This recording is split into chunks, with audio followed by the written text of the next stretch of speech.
sur la question par rapport à la situation dans l'Est.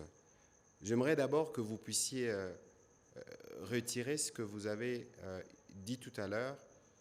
Lorsque les compatriotes défendent la patrie, vous ne pouvez pas dire qu'ils sont de force négative. Il faut regarder dans les zones où ces opérations se déroulent, c'est des zones qui sont sous occupation. Parce que dans la ligne du gouvernement, depuis novembre 2022, suivant la feuille de route de Luanda, nous nous en tenons au respect du cessez-le-feu et au processus que nous avons commencé. Nous vous avons dit au dernier briefing à Lubumbashi qu'il y avait justement cette difficulté dans la mise en œuvre de certaines recommandations, notamment sur le rôle de la force régionale.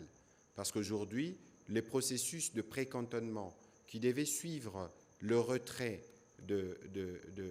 qui devaient suivre plutôt les cessez-le-feu ne suit pas, parce que justement, ça fait plus d'un mois ou 2 mois qu'on est bloqué du fait de l'attitude des terroristes du M23. Il vous souviendra d'ailleurs que l'année dernière, il y a eu les massacres de Kichiché, il y a eu tous ces faits qui sont bien documentés, que ce soit par le rapport du groupe d'experts des Nations Unies, nous-mêmes dans les derniers livres blancs, ou encore des organisations crédibles comme Human Rights Watch. Comment voulez-vous alors que des compatriotes qui voient leurs femmes être violées, leurs enfants être agressés, n'aient pas s'élever pour défendre leur territoire?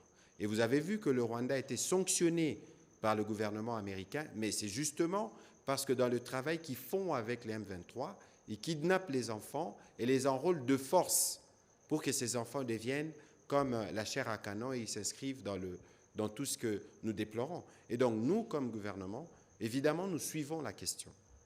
Nous suivons la question, nous voyons une certaine agitation, parce que lorsqu'il y a des sujets comme ceux-là, il y a tout de suite un bouclier que nous voulons prendre, que nous voulons prendre pour justifier. Je ne voudrais pas aller sur ces considérations, mais il faut savoir, et le gouvernement provincial l'a rappelé tout à l'heure, du Nord Kivu, que toutes les communautés doivent être protégées et qu'il n'y a aucun cas de violence, d'où qu'elle vienne, ne peut être accepté sur une quelconque communauté. Et donc, sur toutes ces choses, nous y veillons, nous suivons de près et nous espérons que le processus dans lequel nous sommes engagés pourra aboutir. C'est peut-être l'aboutissement de ces processus qui nous permettra de mettre fin à tout ce que nous voyons et que par la suite, pour les compatriotes, il y a la réserve armée de défense qui a été mise en place. Il y aura un mécanisme pour encadrer tous ces compatriotes qui sont prêts à venir défendre la patrie. J'espère que vous aussi, vous pourrez répondre à l'appel de la réserve parce qu'on peut avoir besoin de journalistes aussi pour la défense de la patrie. Je vous en prie.